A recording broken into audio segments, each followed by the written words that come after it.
MV. Raghavan ഇനി ഓർമ്മ. Special edition തുടങ്ങുന്നു. ആദ്യം പ്രധാന വാർത്തകൾ.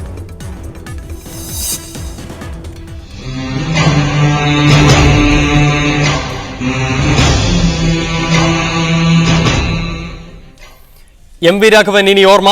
കരുത്തുറ്റ നേതാവിന് രാഷ്ട്രീയ കേരളത്തിന്റെ അന്ത്യാഞ്ജലി. സംസ്കാരം നാളെ പയ്യാമ്പലത്ത്. മൺമറഞ്ഞത് രാഷ്ട്രീയത്തിലെ അതികായനെന്ന് നേതാക്കൾ. കേന്ദ്രമന്ത്രിസഭാ വികസനത്തെ ചൊല്ലി ശിവസേനയിൽ പിളർപ്പ്. കേന്ദ്രമന്ത്രിസ്ഥാനം ലഭിച്ച സുരേഷ് പ്രഭു ശിവസേന വിട്ട് ബി.ജെ.പിയിൽ ചേർന്നു. ബി.ജെ.പി ശിവസേന സഖ്യത്തിലും വിള്ളൽ. 4 പേർ കൂടി ക്യാബിനറ്റ് പദവി നൽകി മന്ത്രിസഭ വികസിപ്പിച്ചു. പുതുതായി സ്ഥാനമേറ്റത് 21 പേർ. പി.സി. സനൽകുമാർ IAS-ന്റെ മൃതദേഹം ഔദ്യോഗിക ബഹുമതികൾ നൽകാതെ സംസ്കരിച്ചത് വിവാദത്തിൽ. അവഗണിച്ചത് കേരള സാഹിത്യ അക്കാദമി പുരസ്കാര ജേതാവിനെ. സർക്കാരിന്റെ വീഴ്ചയിൽ പരാതിയുണ്ടെന്ന് സനൽകുമാറിന്റെ ഭാര്യ. MVR-ന് വിട.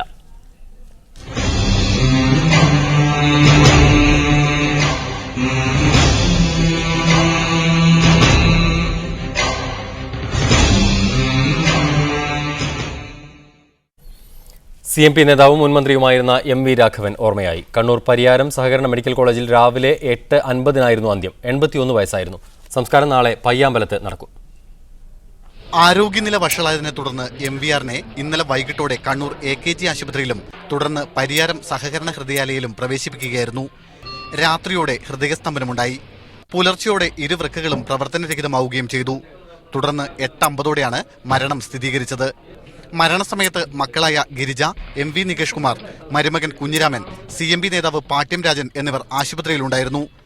ദീർഘനാളായി പാർക്കിൻസൺസ് രോഗത്തിന്റെ പിടിയിലായിരുന്നു MV രാഘവൻ. നാളെ രാവിലെ CMP ജില്ലാ കമ്മിറ്റി ഓഫീസിലും ടൗൺ സ്ക്വയറിലും പൊതുദർശനത്തിന് വെച്ച ശേഷം 11 മണിയോടെ പയ്യാമ്പലത്ത് സംസ്കരിക്കും. MVR-നോടുള്ള ആദരസൂചകമായി നാളെ രാവിലെ 6 മുതൽ ഉച്ചയ്ക്ക് 1 മണി വരെ ജില്ലയിൽ ഹർത്താൽ ആചരിക്കും. ജാനകിയാണ് MV രാഘവന്റെ ഭാര്യ. മാധ്യമപ്രവർത്തകരായ MV Girish Kumar, MV Nikesh Kumar, MV Rajesh, MV Girija എന്നിവർ മക്കളാണ്. കേരള രാഷ്ട്രീയത്തിലെ സംഭവബഹുലമായ ഒരു രാഷ്ട്രീയ ചരിത്രത്തിനാണ് MV രാഘവന്റെ വിയോഗത്തോടെ തിരശീല വീണിരിക്കുന്നത്. സുനിൽ ഐസക്, മീഡിയ 1, കണ്ണൂർ.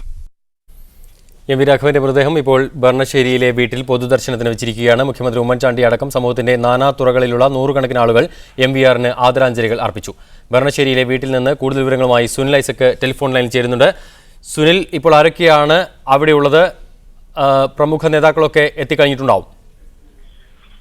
പ്രസാദ്, എക്കാലത്തെയും കേരളത്തിന്റെ ഏറ്റവും കരുത്തനായ നേതാവ് MV രാഘവന് കണ്ണൂരിന്റെ മണ്ണ് വികാരനിർഭരമായ യാത്രയയപ്പാണ് നൽകിക്കൊണ്ടിരിക്കുന്നത്. 3:30 വരെ പരിയാരത്തായിരുന്നു അദ്ദേഹത്തിന്റെ മൃതദേഹം പൊതുദർശനത്തിന് വെച്ചിരുന്നത്. തുടർന്ന് മൃതദേഹം വിലാപയാത്രയായി പറശ്ശിനിക്കടവ് ആയുർവേദ മെഡിക്കൽ കോളേജിലേക്ക് കൊണ്ടുപോയി. ഇവിടെ 2 മണിക്കൂറോളം മൃതദേഹം പൊതുദർശനത്തിന് വെച്ചു. CPI secretary Pannyan Raveendran, CPM സംസ്ഥാന secretary Pinarayi Vijayan, KPCC president VM Sudheeran അടക്കമുള്ള പ്രമുഖരായ നിരവധി ആളുകൾ ഇവിടെ MVR-നെ അന്ത്യോപചാരം അർപ്പിക്കാൻ എത്തിയിരുന്നു. തുടർന്ന് ഇവിടെ നിന്ന് മൃതദേഹം പാപ്പിനിശ്ശേരി വിഷചികിത്സാ സൊസൈറ്റിയിലും പാപ്പിനിശ്ശേരിയിലെ ഇദ്ദേഹത്തിന്റെ സ്വന്തം നാട്ടിലും കൊണ്ടുപോയി. ഇവിടെ ഈ 2 സ്ഥലങ്ങളിലും വളരെ കുറച്ച് സമയം മാത്രമാണ് മൃതദേഹം പൊതുദർശനത്തിന് വെച്ചത്. അല്പസമയം മുമ്പ് ബർണശ്ശേരിയിലെ അദ്ദേഹത്തിന്റെ വീട്ടിൽ, കണ്ണൂർ ബർണശ്ശേരിയിലെ അദ്ദേഹത്തിന്റെ വീട്ടിലെത്തിച്ചിരിക്കുന്നു മൃതദേഹം. ഇവിടെയും 100 കണക്കിന് ആളുകളാണ് ഇദ്ദേഹത്തെ MV രാഘവനെ അവസാനമായി ഒരു നോക്ക് കാണാനും അന്ത്യാഭിവാദ്യം അർപ്പിക്കാനുമായി എത്തിക്കൊണ്ടിരിക്കുന്നത്. മുഖ്യമന്ത്രി ഉമ്മൻചാണ്ടി അടക്കമുള്ള നേതാക്കൾ ഇപ്പോൾ ഇവിടെ എത്തി അദ്ദേഹത്തിന് അന്ത്യാഞ്ജലി അർപ്പിച്ചു. മീഡിയ 1 TV-ക്ക് വേണ്ടി editor in charge CL Thomas, coordinating editor Rajeev Shankar എന്നിവർ മൃതദേഹത്തിൽ പുഷ്പചക്രം സമർപ്പിച്ചു.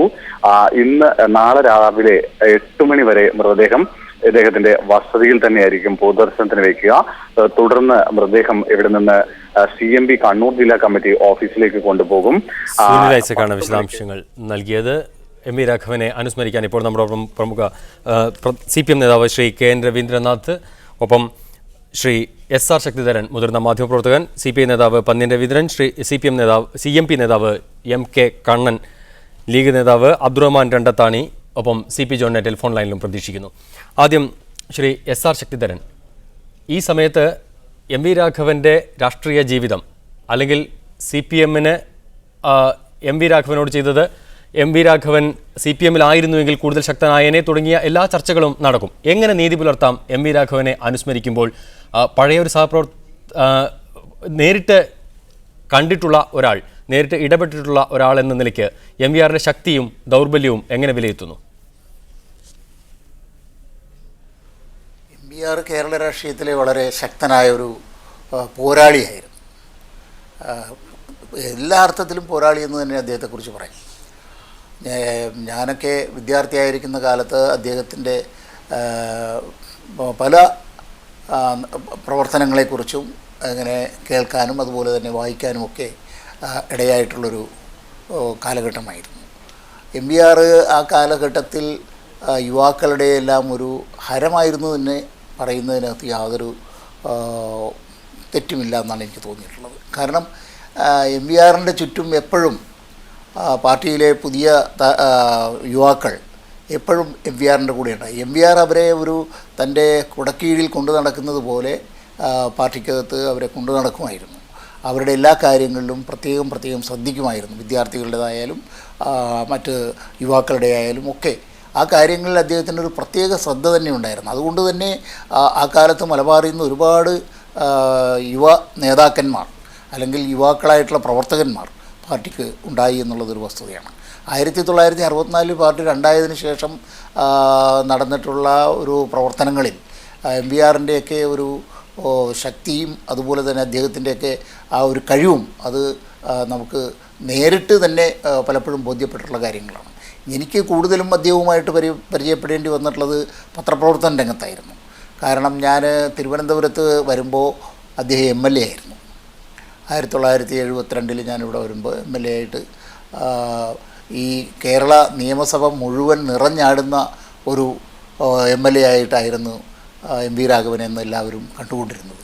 MV രാഘവൻ്റെ ഒരു സ്റ്റൈല്, പ്രവർത്തന ശൈലി പ്രവർത്തന സ്റ്റൈല് അത് തന്നെ ഒന്ന് പ്രത്യേകമായിരുന്നു. തൻ്റെ കൂടെയുള്ള സഖാക്കളെ പ്രൊട്ടക്റ്റ് ചെയ്യാനും അവർക്ക് ആവശ്യമായിട്ടുള്ള സഹായങ്ങൾ ചെയ്തു കൊടുക്കുന്നതിനും എത്തിച്ചു കൊടുക്കുന്നതിനും ഒക്കെ അദ്ദേഹം പ്രത്യേകം താല്പര്യപ്പെടുത്തിയിരുന്നു. പറയുമ്പോൾ കണ്ണൂരിൽ നിന്ന് ഇവിടെ വന്ന് തിരുവനന്തപുരത്ത് വന്ന് പ്രവർത്തനം നടത്തുന്ന കാലത്ത് ഇന്നത്തെ പോലെ ഉള്ള വലിയ ട്രാൻസ്പോർട്ടിങ് സൗകര്യങ്ങളൊന്നും ഉള്ള കാലമല്ലെന്ന്.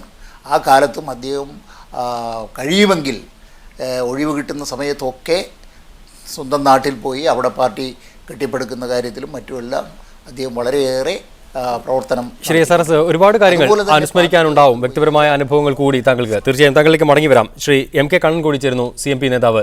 ശ്രീ കണ്ണൻ, ശക്തനായ ഒരു നേതാവ്, ധീരനും തൻ്റേടിയുമായ ഒരു നേതാവ്, ആ തൻ്റേടമാണോ MV രാഘവന് CPM പോലെയുള്ള ഒരു സംഘടനയിൽ പിടിച്ചു നിൽക്കാൻ പറ്റാത്ത അവസ്ഥയിലേക്ക് എത്തിച്ചതും, അല്ലെങ്കിൽ അതിന് എത്രമാത്രം ആ തൻ്റേടത്തെ CPM ഉപയോഗിച്ചു, അല്ലെങ്കിൽ CPM അതിനെ മാറ്റി നിർത്താൻ ആഗ്രഹിച്ചു? കേരളത്തിലെ CPMൻ്റെ ഇന്ന് കാണുന്ന വളർച്ചയിൽ MV രാഘവൻ്റെ പങ്ക് ആർക്കും നിഷേധിക്കാൻ കഴിയില്ല. നിരവധി പ്രതിസന്ധി ഘട്ടങ്ങളിൽ CPM ഒരുപാട് ആക്രമണങ്ങൾ നേരിട്ട കാലത്ത്, അതുപോലെ തന്നെ പോലീസ് മർദ്ദനങ്ങളും അതുപോലുള്ള ആക്രമണം ഉണ്ടായ ഘട്ടത്തിൽ സഖാക്കൾക്ക് ആത്മവീര്യം പകർന്നു കൊടുക്കുന്നതിന് വേണ്ടി സഖാവ് MVR ആ ഘട്ടങ്ങളെല്ലാം ഓടിയെത്തുകയും സഖാക്കൾക്ക് ആത്മവീര്യം പകർന്നു കൊടുക്കാനും അദ്ദേഹത്തിന് കഴിഞ്ഞിട്ടുണ്ട്. പോലീസും ഗുണ്ടകളും ഒന്നും അദ്ദേഹത്തിൻ്റെ മുമ്പിൽ ഒരു തടസ്സമായിരുന്നില്ല. സഖാക്കൾ എവിടെയെല്ലാം പ്രയാസങ്ങളും പ്രതിബന്ധങ്ങളും അനുഭവിക്കുന്നുവോ അവിടെയെല്ലാം ഓടിയെത്തിയിരുന്ന തൻ്റേടിയായ കേരള രാഷ്ട്രീയത്തിലെ ഒരു ഇതിഹാസമാണ് സഖാവ് MVR എന്ന് പറഞ്ഞാൽ അധികപറ്റല്ല. തിരിച്ചെത്താം താങ്കളിലേക്ക്. ശ്രീ പന്ന്യൻ രവീന്ദ്രൻ കൂടി നമ്മോടൊപ്പം ടെലിഫോൺ ലൈനിലുണ്ട്. ശ്രീ പന്ന്യൻ രവീന്ദ്രൻ, യുവാക്കളെ ഏറെ സ്വാധീനിച്ച ഒരു നേതാവ് എന്ന നിലയ്ക്കാണ് അദ്ദേഹത്തെ കാണുന്നത്, പ്രത്യേകിച്ച് മലബാറിലെ യുവാക്കളെ. താങ്കളെ എത്രമാത്രം സ്വാധീനിച്ചിട്ടുണ്ട് ശ്രീ MVR? MVRനൊരു പ്രത്യേകത, മറ്റ് നേതാക്കളിൽ നിന്നും വ്യത്യസ്തമാണ് അദ്ദേഹം. ഏത് വിഷയത്തിലും അദ്ദേഹം ഇടപെട്ടതിന്റെ ഫലം കാണും.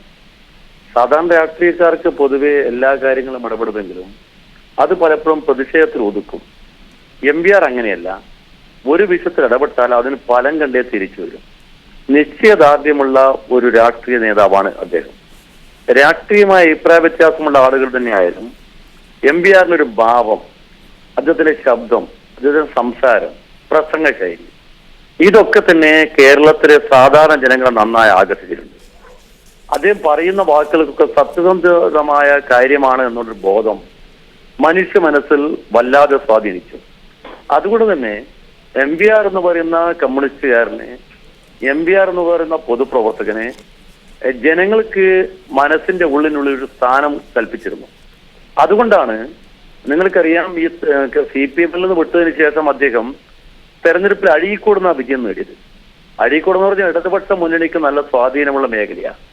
ആ മേഖലയിൽ പോലും ഇടതുപക്ഷത്തിന് കാലാകാലമായി വോട്ട് ചെയ്യുന്ന ആളുകൾ അവർ പോലും സഖാവ് MVRന് വോട്ട് ചെയ്തു. അതിന്റെ അർത്ഥം അദ്ദേഹത്തിന് ജനമനസ്സിലൊരു കാര്യമായ സ്ഥാനമുണ്ടെന്നാണ്. ഇപ്പൊ കണ്ണൂരിലാണെങ്കിൽ കണ്ണൂരിൽ CPMന്റെ ഒരു പ്രധാനപ്പെട്ട ശക്തിയായി അദ്ദേഹം വന്നു. മിക്കവാറും ഒറ്റയാൻ പ്രസ്ഥാനം പോലെ അദ്ദേഹത്തിന് ആജ്ഞാശക്തി ഉണ്ടായിരുന്നു. ആജ്ഞാശക്തിക്ക് ഒരടിസ്ഥാനം ഉണ്ടായിരുന്നു. ആ അടിസ്ഥാനം ജനങ്ങളെ മുമ്പിൽ എപ്പോഴും ഒരു പ്രശ്നമായിരുന്നു. ഇവിടെ കണ്ണൂരിൽ ഒരുപാട് പ്രതിസന്ധികൾ അദ്ദേഹം നേരിട്ടിട്ടുണ്ട്. നേരത്തെ അദ്ദേഹം പാർട്ടിയിൽ വന്നപ്പം പാർട്ടിയിൽ ചെറുപ്പത്തിലെ വന്ന് ഒരു സാധാരണ തൊഴിലാളിയായി, പിന്നീട് MLA ആയി, പിന്നെ ജില്ലാ സെക്രട്ടറിയായി, അത് കഴിഞ്ഞ് സ്റ്റേറ്റ് സെക്രട്ടേറിയറ്റ് മെമ്പറായി, വിവിധ സ്ഥലങ്ങളിൽ വന്നപ്പോഴെല്ലാം MVR എന്ന് പറഞ്ഞ ത്രയാക്ഷരി എല്ലാ മനുഷ്യരുടെയും മനസ്സിൽ എന്നും നിലകൊണ്ടു. ആ ത്രയാക്ഷരി എന്ന് പറയുന്ന ആൾക്ക് ഒരുപാട് ലക്ഷ്യമുണ്ടായിരുന്നു. അദ്ദേഹത്തിന് ചില കാര്യങ്ങളിൽ വ്യക്തമായ ധാരണ ഉണ്ടായിരുന്നു.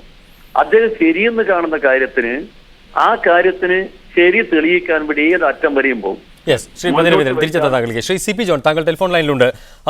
ശരി എന്ന് തോന്നുന്ന കാര്യങ്ങൾക്ക് വേണ്ടി മുന്നോട്ട് പോകാനുള്ള സ്ഥൈര്യം അദ്ദേഹത്തിനുണ്ടായിരുന്നു. ആ സ്ഥൈര്യം ആണോ പലപ്പോഴും അല്ലെങ്കിൽ 86-ലെ സംഭവ വികാസങ്ങളിലേക്ക് കൂടി നയിച്ചത് എന്ന് ഈ സന്ദർഭത്തിൽ വിലയിരുത്തേണ്ടി വരും?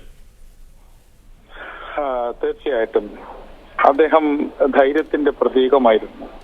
ഞാൻ അദ്ദേഹത്തോടും പറയാറുണ്ട്, പലപ്പോഴും തമാശയായിട്ടും പറയാറുണ്ട്, പേടിക്കാനുള്ള അവയവം അദ്ദേഹത്തിനില്ല.